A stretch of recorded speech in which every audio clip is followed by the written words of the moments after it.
পয়গম্বর হারুনের সঙ্গে দেখা, ষষ্ঠম আসমানের নবী মূসার সঙ্গে দেখা।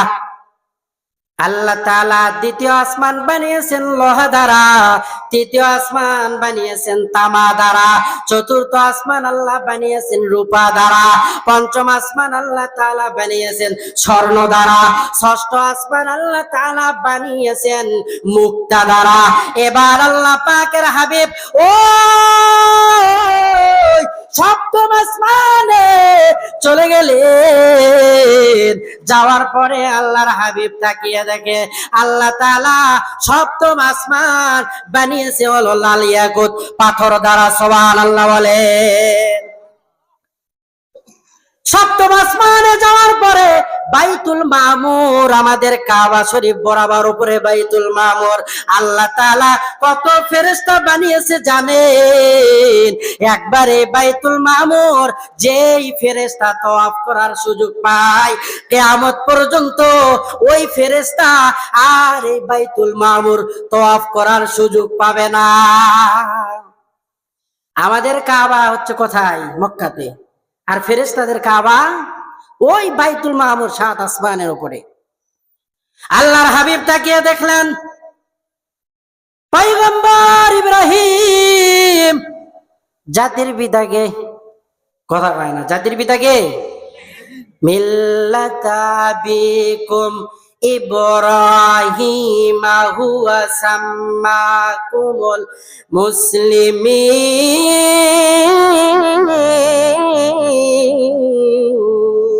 আল্লাহু আকবার বলেন। জাতির পিতা ইব্রাহিম, আমরা গততে দেখেছি জাতির পিতা নাকি শেখ সাহেব। যারা জাতির পিতা শেখ সাহেবকে মেনেছে, আমরা স্পষ্ট ভাষায় বলতে চাই তোমার দুনিয়াও বরবাদ, তোমার আখিরাতও বরবাদ। কারণ কোরআনের বিপক্ষে তোমার রায়। কোরআন বলে জাতির পিতা নবী ইব্রাহিম, তুমি বলো জাতির পিতা শেখ সাহেব। তোমার চাইতে বড় জালেম, তোমার চাইতে বড় জাহান্নামী আর কে হতে পারে যে তুমি নবী ইব্রাহিমকে জাতির পিতা না মেনে শেখ সাহেবকে জাতির পিতা বানো? এমন মানুষ এই দেশে আছে না নাই? নাই, নাই, আসিল কি? আসিল আর নাই। কথা কন ঠিক কিনা? আল্লাহর হাবিব পয়গম্বর ইব্রাহিম ছোট ছোট বাচ্চাদেরকে পড়ায়। পয়গম্বর বললেন এরা কারা? আল্লাহর হাবিবকে জানিয়ে দেওয়া হলো যাদের ছোট্ট ছোট্ট বাচ্চা দুনিয়ার থেকে বিদায় নিয়ে চলে গিয়েছিল, কিন্তু অন্তরের মধ্যে আশা ছিল, আকাঙ্ক্ষা ছিল আমার সন্তানটারে হাফেজ বানাবো, আমার সন্তানটারে আমি আলেম বানাইব, আমার সন্তানটাকে আমি দ্বীনের দায়ী বানাবো, কিন্তু পারে না। আল্লাহ তাআলা আগে দুনিয়া থেকে উঠে নিয়েছে। আল্লাহ তাআলা ওই মা বাবার মনের আশা পূরণ করানোর জন্য নবী ইসমাইল, নবী ইব্রাহিমের দরসে বসায়া তাদেরকে হাফেজ আলেম বানাইতেছে। সুবহানাল্লাহ বলেন। এজন্য মাকে বলি, ও মা, তুমিও মা, আমার মাও একজন মা, আব্দুল কাদেরের জেলানিও মা, নবীর মাও মা। তাদের গর্ভে থেকে একজন সন্তান হইল হাফেজ, কিন্তু তোমার অন্তরের ভেতরে এই আশা কেন যে আমার সন্তান ইঞ্জিনিয়ার হবে, ডাক্তার হবে, অমুক হবে, তমুক হবে? এই আশা পরে করো, আগে দুনিয়াতে আসুক। কথা বল ঠিক কিনা? যদি লেগে যায়, আপনি আপনার অন্তরের নিয়তটারে খালেস করেন যে আমার সন্তানটারে আমি হাফেজ আলেম বানাবো। হাত তোলেন, কারা কারা সন্তানকে হাফেজ আলেম বানাবেন? হাত তোলেন, হাত তোলেন। লিল্লাহি তাকবীর। আল্লাহ সকলকে কবুল করেন বলে আমিন। আল্লাহর হাবিব এবার ওখান থেকে সিদরাতুল মুনতাহায় চলে গেলেন। যাওয়ার পরে সঙ্গে জিবরাইল আলাইহিস সালাম। আল্লাহ পাকের হাবিবের মনে পড়ে গেছে, জিবরাইলকে একদিন বলছিলাম, জিবরাইল তোমার ওই সুন্দর চেহারাটা একটা দেখাও, তোমার ওই চেহারাটা আমাকে একটু দেখাও, তোমার চেহারা নাকি অনেক বড়। আল্লাহর হাবিবকে বলল, আল্লাহর হাবিব, দুনিয়াতে আমার চেহারা ওপেন করার মতো জায়গা নাই। আল্লাহর নবী জিদ ধরছে। আল্লাহর হাবিবকে বলা হলো, আপনি বাইরে আসেন, আসার পরে আল্লাহর হাবিব এবার দেখলেন যে জিবরিল আমিন একটি পাখা যারা দুনিয়ার মধ্যে একটু আড়াল করছে, গোটা দুনিয়াটা অন্ধকার হয়ে গেছে। জিবরিল আমিন আবার তাহিয়াতুল কলবির শুরুতে আল্লাহর হাবিবের সামনে, ওগো হাবিব কি দেখলেন? আল্লাহর হাবিব বলে, গোটা দুনিয়াটা তো অন্ধকার। ওগো আল্লাহর হাবিব, আমার চেহারা ওপেন করার মতো জায়গা এই দুনিয়াতে নাই। 600 ডানার মধ্যে একটি ডানার অর্ধেক দুনিয়াতে রাখতে চেয়েছিলাম, সেই জায়গা নাই। আমারে যদি দেখতে চান ওই সিদরাতুল মুনতাহায় যাইতে হবে। আল্লাহর হাবিবের মনে পড়ে গেছে, ও জিবরাইল, তোমার চেহারাটা দেখাইয়া দাও। আল্লাহর হাবিবকে জিবরিল আমিন চেহারা দেখানোর জন্য 600 ডানা উন্মুক্ত করে তার ওই চেহারাটা আল্লাহর হাবিবকে দেখায় দিলেন। আল্লাহর হাবিব দেখে তো অবাক, এত বড় ফেরেশতা আল্লাহ বানিয়েছে, না জানে ওই আল্লাহ আবার কত বড়। জিবরিল আমিন বলল, সালা কি করে ও নবী, আপনাকে একটু আমি দেখতে চাই। আমার চেহারা তো ভালোই ভালোই আপনি দেখলেন। কেউ যদি আমরা দেখি মাঝে মাঝে অনেকে আম কুড়াই কিনা, তুই কটা পেছু, দুইটা কয় দুটো দেখি আগে, কয় না আগে তুড্ডো দেখা, কয় না আগে তুড্ডো দেখা। ছোট বাচ্চারা করে কিনা? এবার জিবরিল আমিন বলল, পয়গম্বর আপনার চেহারাটা আমার একটু দেখান। আল্লাহর হাবিব বলল, আমার চেহারা আসল রূপ দেখানোর জন্য দুনিয়াতে তো জায়গা নাই, ওই আল্লাহর 7 আসমানেও জায়গা নাই। আমার চেহারা যদি দেখতে চাও, লা মাকান লা জামান, ওই আরশে আজিম ছাড়া আমি নবীর চেহারাটা ওপেন করার জায়গা নাই। সুবহানাল্লাহ বলে। আল্লাহর হাবিবের শানে আল্লাহ এমনি আজিম শব্দ ব্যবহার করেছেন। আল্লাহ তাআলার হাবিব সহ এবার জিবরিল আমিন নতুন, এবার জিবরিল আমিন বললেন, ইনদা সিদরাতিল মুনতাহা, ও আল্লাহর হাবিব, আল্লাহর জান্নাত এখানে। আল্লাহ জানিয়ে দিলেন, ইনদা সিদরাতিল মুনতাহা, ইনদাহা জান্নাতুল মাওয়া।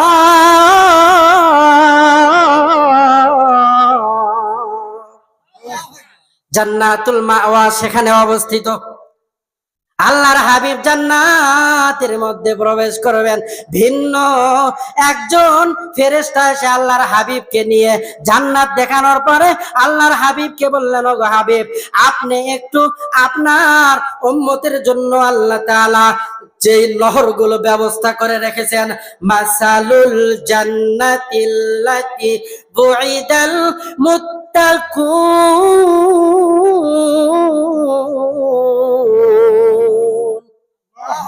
ফিহা আনহারুম মিন মাইন গায়রি আসিন। আল্লাহ তাআলা ওই 7 আসমানের উপরে আলাদা ভিন্ন একটা সাদা গম্বুজ করেছে। গম্বুজের দরওয়াজায় 2টি তালা। আল্লাহর হাবিব বিসমিল্লাহ বলে হাত দেওয়ার সঙ্গে সঙ্গে ওই তালাটা ওপেন হয়ে গেল। আল্লাহর হাবিব এবার তাকিয়ে দেখেন, নারে তাকবীর। আল্লাহর হাবিব এবার ডাক দিয়ে বললেন, ওগো ফেরেশতা, আমি আল্লাহ তাআলার কুদরত গুলো দেখতে চাই। আল্লাহর ফেরেশতা ডাক দিয়ে বলল, আমার পাখার উপরে আপনি ভর করেন। আল্লাহর হাবিব পাখার উপরে ভর করে ওই গম্বুজের প্রথম কর্নারে গেলেন। তাকিয়ে দেখে আল্লাহ তাআলা বিসমিল্লাহ শব্দের মিম থেকে আনহারুম মিন মাইন গায়রি আসিন, মানুষের জন্য পানির নহরের ব্যবস্থা করেছে। সুবহানাল্লাহ বলে। আল্লাহর হাবিব আমার দ্বিতীয় কর্নারে গেলেন। যাওয়ার পর তাকিয়ে দেখে আল্লাহ তাআলা আল্লাহ শব্দের লাম থেকে মানুষের জন্য দুধের নহরকে জারি করে দিয়েছে। আল্লাহর হাবিব দ্বিতীয় কর্নারে চলে গেলেন। ওয়ানহারুম মিন লাবানিন লাম ইয়াতাগায়্যার তা'আমুহু ওয়ানহারুম মিন খামরিন লাযযাতিল লিশ-শারিবিন। আল্লাহ তাআলা তৃতীয় কর্নারে রহমান শব্দের মিম থেকে আল্লাহ তাআলা শরাবের নহর জারি করে দিয়েছে। সুবহানাল্লাহ বলে। আল্লাহর হাবিব চতুর্থ কর্নারে গেলেন।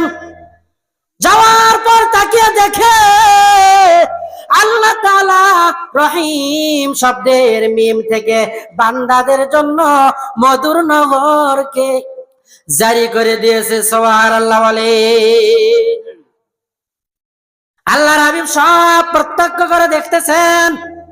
জান্নাতের মধ্যে গেলেন, আবু বকরের স্থান দেখলেন, ওমরের স্থান দেখলেন, বেলালের স্থান দেখলেন।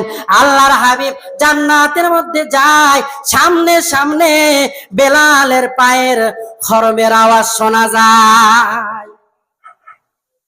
আল্লাহর হাবিব ডাকতে বলল, বেলাল, ফেরার পরে তুমি কি এমন আমল করো যার কারণে আমি নবীজির আগে তোমার খরমের আওয়াজ ওই জান্নাতের মধ্যে? বেলাল রাদিয়াল্লাহু তাআলা আনহু ডাক দিয়ে বলল, ওগো আল্লাহর হাবিব, আমি তেমন কোনো আমল করি না, তবে আমি যখন ওযু করি তখন 2 রাকাত তাহিয়াতুল ওযু আর মসজিদে ঢোকার পরে দুখুলুল মসজিদ আদায় করি। সুবহানাল্লাহ বলেন। নারায়ে তাকবীর।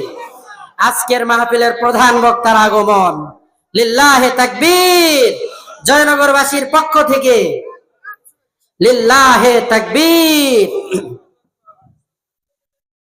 আলহামদুলিল্লাহ, হুজুর চলে এসেছেন। আর কথা লম্বা নয়, সংক্ষিপ্ত সময়ের মধ্যেই শেষ করে দেওয়া হবে। একটু ইতি টানা হোক নাকি?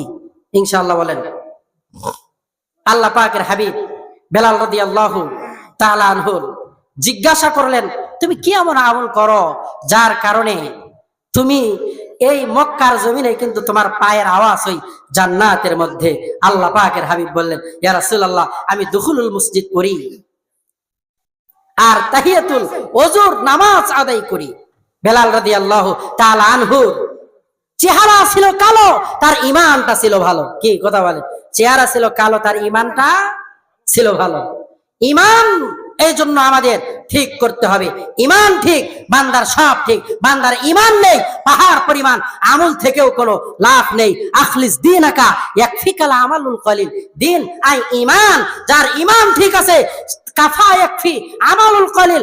অল্প আমলও যদি হয়, ঈমান যদি খালেস পিওর হয়, তাহলে অল্প আমল নাজাতের জন্য জারিয়া হবে। কখন? আমার আপনার ঈমান ঠিক হবে যখন। আজকে আমাদের ঈমানের যে অবস্থা, যদি ডাক আসে ময়দানে ঝাঁপিয়ে পড়তে হবে, কারো খবর নাই, চকির তলে থেকে নারায়ে তাকবীর। এমন মানুষ আছে না নাই? কিন্তু সব ভুলে গিয়ে এবার আমাদের ডাক আসে, যদি আল্লামা মামুনুল হকের পক্ষ থেকে, যদি ডাক আসে শায়েখে চরমনার পক্ষ থেকে, যদি ডাক আসে আমিরে জামাত হেফাজতের পক্ষ থেকে, তাহলে টেকনাফ থেকে তেতুলিয়া পর্যন্ত, পরশা থেকে পাতুরিয়া পর্যন্ত সমস্ত মুমিন মুসলমান একজোট হয়ে এক প্ল্যাটফর্মে এসে ইসলামের পতাকা এদেশে উড়াবই ইনশাআল্লাহ। সবাইকে দেখা শেষ, সব তন্ত্র মন্ত্র সব দেখা শেষ, চাচা বুবু এরপরে ভাই ভাবি সবাইকে দেখা শেষ। আগামীর বাংলাদেশ কোরআনের বাংলাদেশ। আগামীর বাংলাদেশ কিসের বাংলাদেশ? জোরে বলেন, কিসের বাংলাদেশ? কোরআনের বাংলাদেশ। আবারও ভোটের সময় এসে কোন বাটপার, কোন দাগাবাজ যদি এসে আমাদের ভোটকে হরণ করতে চায়, তাহলে তাদের মুখের উপরে বলে দিব, এবার সিল মারবো কোরআনের পক্ষে, এবার সিল মারবো হাদিসের পক্ষে। আমরা কোরআন দিয়ে রাষ্ট্র পরিচালনা করতে চাই। তোমাদের মুখে অনেক চালাবাজি শুনেছি, মদিনার সনদে দেশ চালাবে বলে এদেশের মধ্যে ফেরাউন আর নমরুদের শাসন তোমরা জারি করেছিলে। গত দীর্ঘ 15 বছর আমাদের উপরে যে রকম জুলুম নির্যাতনার নিপীড়নের স্টিমরোলার চালানো হয়েছে, এটা জাহিলিয়াতের বর্বরতার অসভ্যতাকেও আর মানায়। কথা বলেন ঠিক কিনা?